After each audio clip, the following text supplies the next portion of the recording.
Wow, you may be seeing more of these guys flying around your neighborhood this time of year, and our next guest will tell us why. He's part entertainer and part educator. Welcome the Critterman, Dave Kleven. How are you? Good morning. How y'all doing? Okay, she's beautiful. Tell us her name. This is Sacagawea, named, of course, after the Native American guide that helped Lewis and Clark on their journey over 200 years ago.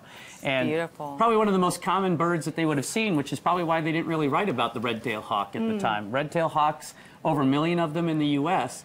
What a lot of people don't know is that, I mean, this is the bird you're most likely to see around here, but about half of the young die in their first year. They never make it to adulthood to survive. How come? And that was almost what happened with Sacagawea here because she had a wing injury. When they're first learning how to hunt, they don't always pay attention to the things that are between them and prey. She had a telephone wire. The stuff and we broke put her up wing. that messes them up. Right, and so if they make it past that first year, they get a good chance to survive. But that's how we ended up with Sacagawea here. She is an injured, unflighted bird. She is non-releasable. She is beautiful. Wow. She is. And so Gorgeous. if people come to the Frank Buck Zoo, will they see her? Is she there or no? Well, Is this and more... I brought someone with me from the Frank Buck Zoo. My wife is the director of the Frank Buck Zoo. You know, Critterman, I kind of do outreach programs, but I've always worked with the Frank Buck Zoo because it's the best little zoo in Texas.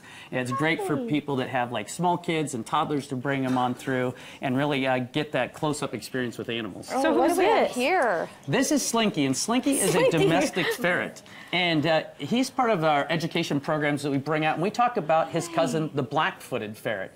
The black-footed ferret was on the very first endangered species list ever in 1967. They were considered one of the rarest mammals in the world at that time. In 1981, they thought the black-footed ferret had gone extinct until a dog showed up on a farm with a dead black-footed ferret. And they went out to investigate, and they discovered a small group of black-footed ferrets still out there.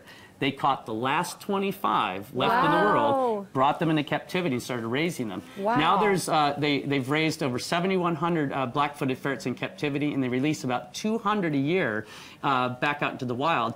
And the Black-Footed Ferret Recovery Program has introduced black-footed ferrets back into 8 states and also Canada and Mexico. There's one state not on that list, though, that we're really hoping for, and that's Texas. Texas is not yet one of the release sites, and we are home to more prairie dogs. So if you want to control prairie dogs, we need to get the black-footed ferret back in Texas. Absolutely. Now, what about people who have these as pets? Is that a good idea? Well, the black-footed ferret you would not want to have as a pet. They are much more wild animal. This is a domestic ferret, much like a cat or dog. They've been domesticated to be around people, but they're related to skunks. So they do have a scent gland that needs to be removed if you're going to have them in your home. Yeah, you want to take care of that. Very strong odor otherwise. And they're very hyperactive. Obviously. Very hyperactive. Now, you were telling me earlier about a project you've been doing recently, right? Yes, because among school programs and libraries and churches, I also have done birthday parties, educational birthday parties. And I learned about this great organization called the Birthday Party Project. And they have a website, thebirthdaypartyproject.org.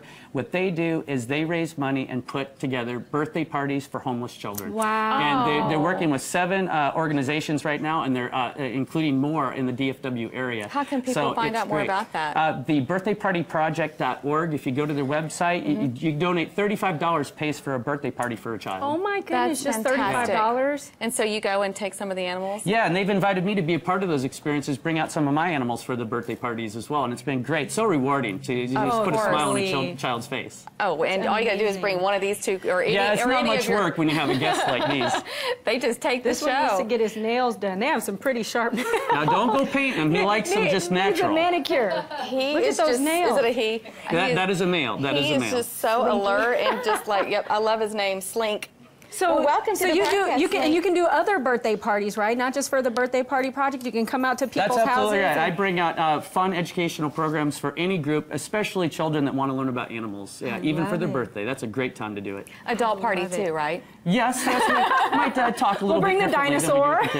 Yeah, I love seeing the dinosaur. By the way, that was cool. Well, and I asked you earlier. You know, we had been talking a little bit about the black rhino controversy. Did you have an opinion on that? Well, it's a very controversial subject, and there's a lot of our heartstrings being pulled. The most important thing to understand is Namibia has 5 of these permits that they put out this year. They are going to be sold no matter what. And so these are old animals that are no longer breeding age and everything, and they're using that money to pay for the rangers that are protecting the rest of the rhinos. And Great. so Good to it's a know. controversial thing, and Yeah. it's hard, but it's something that they need to do to raise the money. Gotcha. Well, thank you for bringing these sweet peas in Yeah, today. It's great to appreciate meet you. And you can get more from Critterman by going to our website, thebroadcasttv.com, and then click on today's links. All right, when we come back, we're mixing up another delicious cocktail with the folks from San Antonio Cocktail Conference.